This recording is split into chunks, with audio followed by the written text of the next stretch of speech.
Hello, and welcome to People's Through the HR Lens, our comprehensive market update that looks at leading HR trends impacting the Australian workforce. I am Leanne Lazarus, Recruitment Manager here at the People Brisbane office. On today's show, we will be talking through legal missteps that can cost your company dearly when redundancies are looming. This week, we are joined by Jonathan Mamril, Director and Head of Employment Law at South Geldard Lawyers, to explore the critical legal implications of workforce redundancies during times of crisis.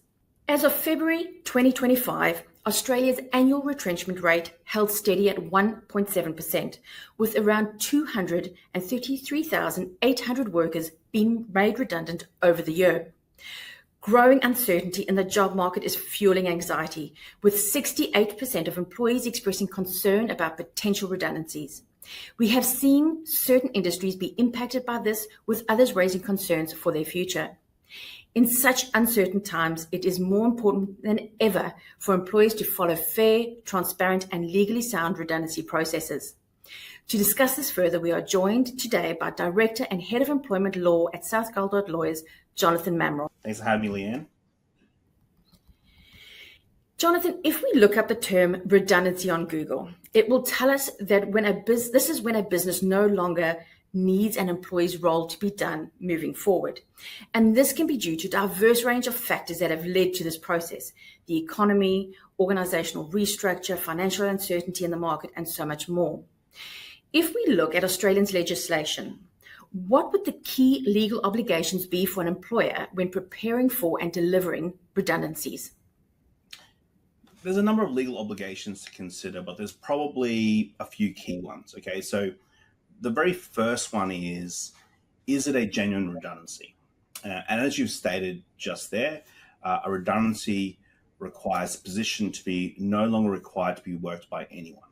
Okay, so it's not about the employee themselves. It's not about the performance, it's not about the behavior, it's not about their conduct, it's about that position. And that employee just happens to be in that position. So the first question is it a genuine redundancy, or is this done for other purposes? Okay, there's other nefarious purposes. So that's the first part. So what I usually like to see is there going to be some type of structure or corporate structure going forward where maybe some of those duties are absorbed or something like that going forward. Okay, that's the first part. The second part as well is have we just looked at redeployment? Are there redeployment opportunities for that employee? Okay, so can we redeploy them into potentially a different role? Okay, and then the other parts are probably the more process-driven parts. So in particular, if the employee is covered by an award or an enterprise agreement, there will usually be some sort of consultation process. And most of the consultation processes are relatively the same. But is there a consultation process with the employee prior to the redundancy being undertaken? And then, of course, you've got the payment side of things. So the payment of notice, the payment of the redundancy pay, and then, of course, all the other legal entitlements such as leave as well. Okay. Now, the interesting thing is talking in the market and talking to a lot of organizations. Some organizations sometimes can be under the misconcept of that the process is different for an organization that potentially has 15 employees versus an organization that's 500, or even different industry sectors. Is that the case, or is it a standard requirement or process across, irrespective of size of organization? Yeah, for small businesses, there are redundancy pay exemptions, but the process itself in terms of making a position redundant, well, there are going to be some similarities and some differences. So the very first thing you'll really need to look at is if you're covered under an award, not an award, or covered under an enterprise agreement, what are the steps required for a redundancy? Okay, so yes, it can be industry specific. It can also be that an enterprise agreement, especially if you are in an agreement where a union has negotiated that agreement with you, then yes, you're likely going to have a slightly different redundancy process. So the process there will be set out. But there are exemptions for small businesses when it comes to the pay, but the process itself will be relatively similar. And I suppose the thing as well is that we also need to keep in mind that yes, different industries have different award obligations when it comes to redundancies, but also there might be differences as well in terms of, say, you might have practical differences. So you might have office workers, you might have outdoor workers, you might have different shifts, you might have to utilize Teams, you might have to utilize virtual, you might have to make phone calls at different hours. So those things definitely have to be taken into consideration. And there are going to be some notification obligations, and there's going to be genuine consultation obligations intermixed with that. So yes, that can be a little bit tricky when it comes to process, industry size. Yes, for sure, there are going to be some differences. Perfect. Now, obviously, from a employment law perspective, you and your team will be working with a lot of different organizations and providing them with guidance and advice. Based on your experience in this space, what is the most common legal missteps employers make during crisis-related layoffs? I suppose there's quite a few. Probably one of the main ones is this really a genuine redundancy? Okay, so, and what I like to see from my clients is what the future looks like. Okay, so obviously there's been some work done. Otherwise, I wouldn't have said, hey, we're going to make this position redundant. But what does that actually look like? So I like to see what is going to be the new structure. What's going to be the new corporate structure? How it's structured? What's the reasons for it? Is it what's the operational reasons? What's the financial reasons? So go into depth. So basically, I want to see what does the business case say? Also, I want an understanding of when was this decision made. Okay, so I want to see the minutes of board meetings. I want to see the minutes of executive discussions, minutes with HR, email correspondence. So I want to see all that documentation to actually have a look at, okay, is there a general redundancy? The second part as well is, have they looked at redeployment opportunities? Okay, can this employee be redeployed in other parts of the organization? Why can't they be redeployed? Or, if there is a redeployment opportunity, what would that look like? So I like to see those two major aspects.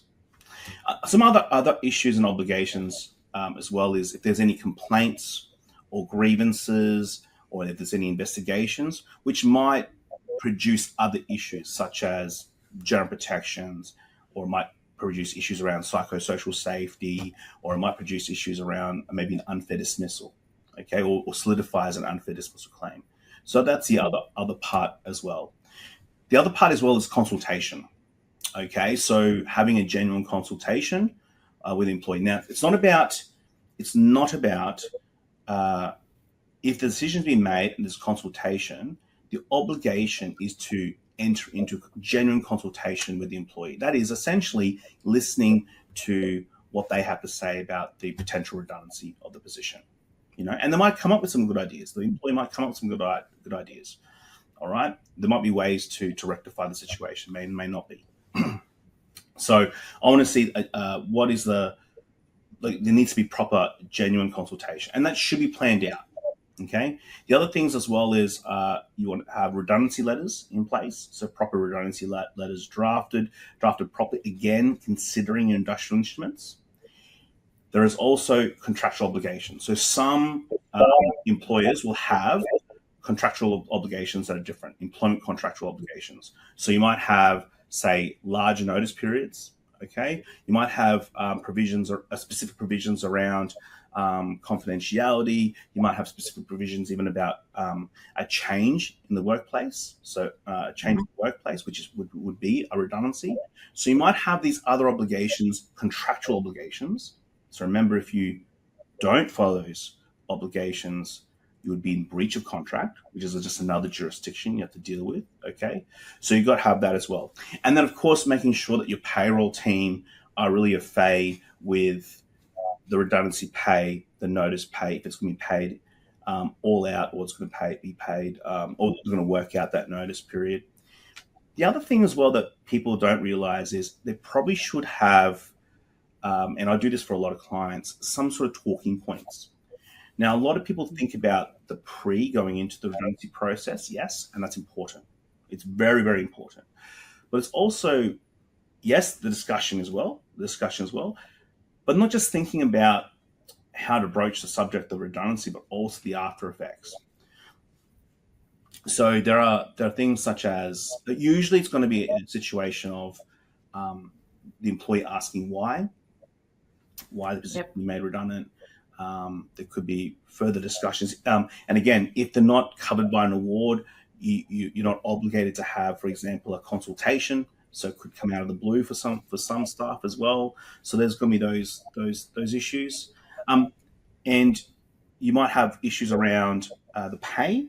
Okay, maybe like what's going to be said to the market. So communication internally, communication to clientele, what that's going to look like. You might have issues around final pay. All right, the actual pay as well. There'll be questions around pay, and then usually questions about reputation, and then property is the other one. Can I keep XYZ company property, XYZ mobile phone, whatever the situation might be. So those are the usual things, and then the post-meeting side of things. So what's that going to look like? So the communication to the market, when does that person finish up? Is there going to be a handover process? So these are actually things that people don't really think about. Only think about sort of on that spot. Actually, what I like to do, work with clients, is have that discussion with them, tease that all out, and so when they get into that meeting, they're fully prepared and they know exactly what needs to be done. There's obviously a number of steps that need to be taken. Some might get a bit complicated when there are things like shares involved, right? Profit sharing, bonuses, that there might be some particular provisions around bonuses. How, if that's going to be paid out, are there other commercial agreements that need to be signed over? There might even be intellectual property arrangements or agreements in place. So these are other things that also need to be discussed. Even not simple things, but even things like cars. Like is a car so old we don't need to worry about that? You need to talk to the accountant about disposing the car, or giving the car over, or what are the implications there. So these are these other things that come out of the real obligations around redundancy. And when we're doing this in a crisis, when we're doing this for a crunch moment or crunch moment in time for the business, it's really important to still have that in place. It's really supposed to, because the commission, yes, will look at this in terms of, this is a general redundancy. They'll answer that question, but they'll still have a think about, well, have you, is there still a fairness element? Have we treated the employee fairly as well? Okay, so it's not just about whether it's a general redundancy. It's also, hey, have we done the right thing? And also from a practical perspective, thinking about from the employer perspective, thinking about our perspective, what do we need to put in place in the background as well? And that might include different teams. It might include operational, might include accounts, finance, legal, et cetera, et cetera, et cetera. So if we just go back to that sort of consultation piece, because a lot of people, the assumption is that any form of consultation has to be done by HR. Is it only HR that can have that consultation process? Who else can be involved in that process? And are there any specific examples of what not to add in those communications or conversations?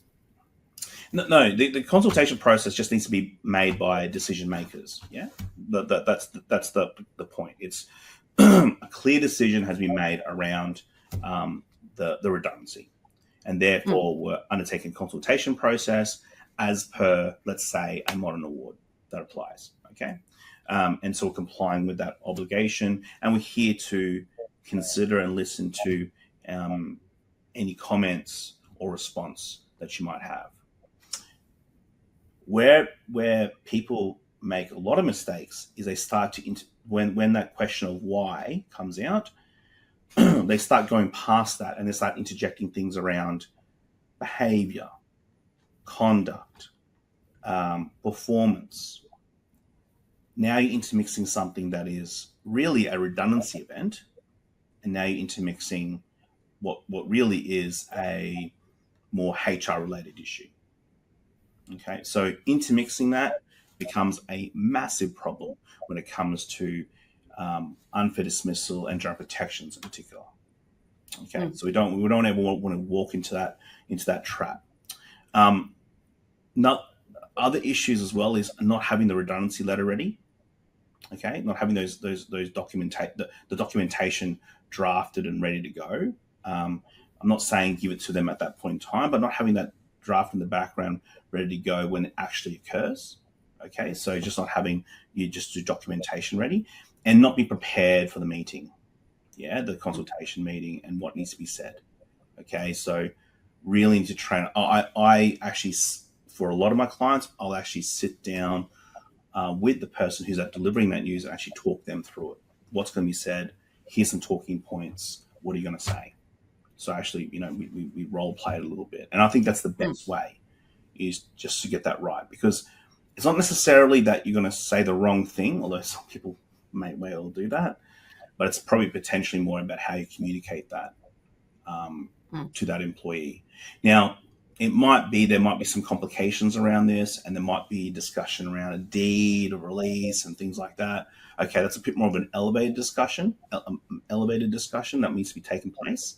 But again, another thing to consider as well. Perfect. Now, you did also mention in terms of sort of legal implications could be general protection, be unfair dismissal. When those legal implications start coming through, who could be targeted, or who could be involved in that process, or who can be affected by those implications in an organisation? Great question, Leanne, and I think you've been reading a lot of my stuff and listening to a lot of my stuff in the past, so it's a great question. So the answer is, when it comes to, in particular, general protection. So unfair dismissal is just going to be the employer, but general protections is a really good one where they can actually target people who are actually involved in that breach. So let's say the employee argues that the redundancy is not genuine. Okay, so the defense to that would be the redundancy is genuine. All right, but let's say they say it's not. It's because the real reason why my position is being made redundant and therefore being terminated. So the termination of employment. The termination of employment really comes from a complaint I made about my pay, or because I'm going on maternity leave or something along those lines. Okay, which is a protected workplace right. And they argue that it's only because of that protected workplace right. That's why my employment was terminated, not because of redundancy. The redundancy essentially is a sham. Yeah. Okay. So that they can go after the employer, but they can also go after the people involved in that breach. That would include, of course, your directors, your managers, your supervisors, human resources, but even also consultants who are involved in that breach as well.